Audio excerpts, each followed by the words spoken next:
오늘 말씀은 골로새서 2장 말씀입니다. 오늘 2장에서는 바울이 골로새 교회 안에 이단이 침투함으로써 교회가 위기에 처해 있다는 소식을 듣고 하나님의 비밀인 이 그리스도에 대하여 말함으로써 성도들이 이단의 속임수에 빠지지 않게 하라는 것을 오늘 본문에서 말씀하고 있습니다. 그래서 바울은 3절에서 이렇게 말하고 있습니다. 그 안에는 지혜와 지식의 모든 보화가 감추어져 있느니라 라고 말씀하고 있습니다. 여기서 그 안에라는 것은 예수 그리스도 안을 말하는 것입니다. 그렇다면 그리스도 안에 있는 지혜와 지식은 무엇을 말하는 것인가?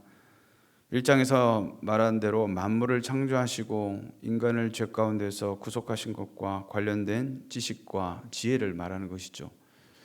즉 하나님의 비밀인 그리스도 안에 지혜와 지식의 모든 보화를 숨겨 놓으셨는데 이것은 하나님의 뜻을 모르는 자들에게는 영원히 감추어진 것이다 라는 것입니다. 그리스도 안에 있는 보화는 인간이 접근할 수 있는 것이 아니고 하나님에 의해서만 보여줄 수 있는 것이죠. 그런 면에서 지혜와 지식의 주체는 하나님이시고 오로지 계시에 의해서만 인간이 접할 수 있다라는 것입니다. 그럼에도 골로새 교회 안에 침투한 이단들은 그리스도 밖에도 이러한 지혜와 지식을 얻을 수 있다고 4절의 표현대로 교묘한 말로 속이려 했던 것이죠. 그러나 바울은 다른 곳에서는 이러한 지혜와 지식을 얻을 수 없음을 그 안에는 라는 말로 분명히 밝히고 있는 것입니다.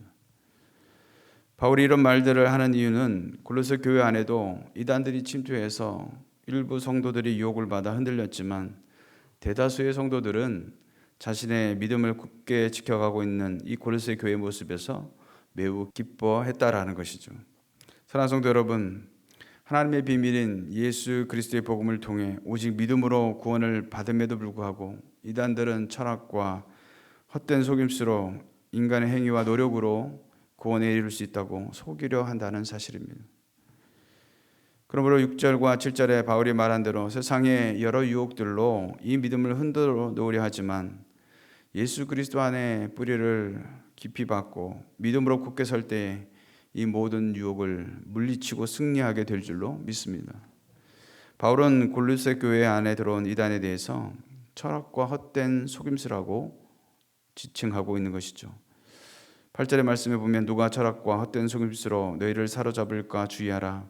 이것은 사람의 전통과 세상의 초등학문을 따름이요 그리스도를 따름이 아니니라 라고 말씀하고 있습니다. NIV 영어 성경에서는 철학과 헛된 속임수를 공허하고 속이는 철학이라고 번역하고 있습니다.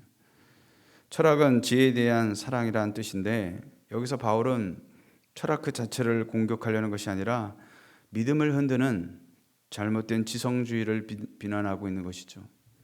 당시 철학자들은 궤변으로 자신의 그랬던 학설을 정당화하고 다른 사람과 논증하는 이런 일 자체를 업으로 삼으면서 무의미한 변증만을 계속하였는데 대표적인 것이 영지주의다라는 것이죠. 영지주의는 물질은 악하고 영은 선하다는 이 이원론적 생각으로 육체로는 구원을 받을 수 없고 오직 영적인 인간이 구원을 받을 수 있다고 하면서 믿음을 능가하는 더 높고 깊은 차원의 영적인 지식이 있다고 그들은 말하고 있는 것이죠. 그러나 이 모든 것들이 거짓이 헛된 술수다라는 것입니다. 영지주의자들을 비롯한 당시 철학자들은 세상의 근원에 대해 많은 논쟁을 하였지만 정확히 세상의 근원에 대해서 말하지 못했다라는 것이죠. 그러나 그리스도는 세상을 창조하시고 붙들고 계신 살아계신 하나님이신 줄로 믿습니다. 이런 면에서 철학 또한 그리스도와 비교할 수 없는 초등학문에 불과하다라는 것이죠. 이처럼 영지주의자들은 그리스도 안에서 뿌리를 깊이 내리지 못한 자들을 거짓된 사성으로 속여서 그리스도를 향하여 더 이상 나가지 못하도록 하고자 동분서주하였지만 바울은 이러한 그런 자들을 그러므로 주의하라고 명하고 있는 것이죠. 이것은 사람의 유정과 세상의 초등학문을 쫓는 것일 뿐 그리스도를 쫓는 것이 아니라고 선언하고 있는 것입니다. 무슨 말이겠습니까?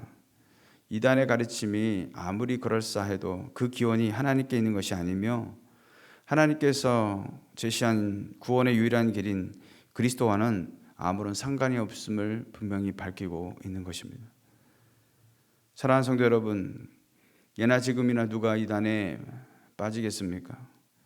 그리스도에 대한 믿음이 없거나 확실치 않은 사람들이에요. 아무리 오랜 신앙생활을 했어도 그리스도에 대한 믿음이 없으니까 헛된 세상의 사상이나 속임수에 빠져드는 것이죠. 그리스도를 믿는 믿음 위에 굳게 선 성도라면 세상의 어떤 유혹 앞에서도 결코 흔들리지 않게 될 줄로 믿습니다. 따라서 그리스도를 믿고 따르는 성도들은 예수 그리스도가 어떤 분이시며 어떤 사역을 이루신 분이신가를 더욱 확실히 해야 할 것이다 라는 것이죠. 9절에 그리스도는 신성의 모든 충만이 그 안에 거하시는 분으로서 성도들 역시 그 안에서 충만하였다라고 말씀하고 있습니다. 무슨 말인가 하면 그리스도께서 육신의 몸을 입고 오셨지만 그 안에 신성이 충만하였다라고 말씀하고 있는 것이죠. 왜 이 점을 강조하고 있겠습니까? 당시 이단 가운데서는 그리스도의 완전한 인간 되심을, 그 인성을 부인하는 자들과 또 완전한 하나님이신 이 신성을 부인하는 자들이 있었기 때문에 그렇습니다. 따라서 성육신하신 그리스도께서는 완전한 신성과 인성을 동시에 가지신 분이심을 분명히 밝히고 있는 것이죠. 그렇다면 그리스도는 왜 이렇게 신성과 인성이라는 독특한 신분을 가지셔야 했겠습니까? 이것이 중보자의 필요 충분 조건이기 때문에 그렇습니다. 무슨 말인가 하면 죄로 말미암아 하나님과 단절된 관계에서 죄인된 인간과 거룩하신 하나님 사이에 중보자가 되시기 위해서는 그분은 완전한 사람이요 완전한 하나님이 되셔야 했기 때문에 그렇다는 것이죠.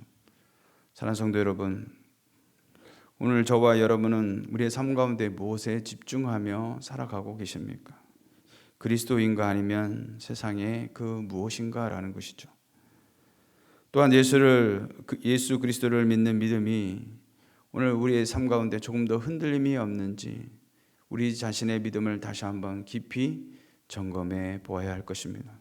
그러므로 오늘 하루도 우리 자신을 깊이 돌아보고 어떤 세상의 유혹과 속임수 앞에서도 흔들리지 말고 예수 그리스도를 그 믿는 믿음 안에서 승리할 수 있는 저와 여러분 되시기를 주님의 이름으로 축원을 드리겠습니다.